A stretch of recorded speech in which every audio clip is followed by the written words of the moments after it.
तलबा, अस्सलामु अलैकुम। उम्मीद है आप लोग सब खैरियत से होंगे। प्यारे बच्चों, आज हम सूरज ग्रहण के ताल्लुक से मुकम्मल मालूमात हासिल करेंगे। सूरज ग्रहण, चांद, जमीन और सूरज, ये तीनों के खते मुस्तकीम में आ जाने पर सूरज ग्रहण होता है। सूरज ग्रहण अमावस के दिन होता है।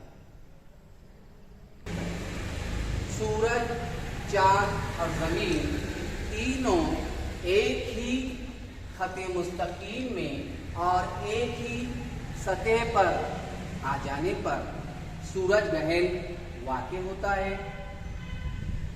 चांद सूरज और जमीन के दरमियान आ जाता है।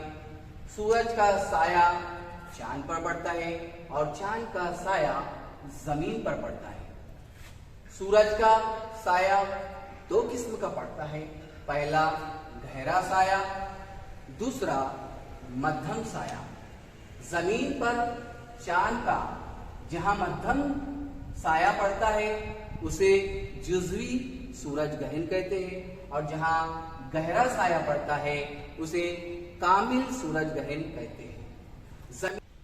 जमीन पर जहां गहरा साया होता है वहां से सूरज मुकम्मल तौर पर ढका हुआ नजर आता है।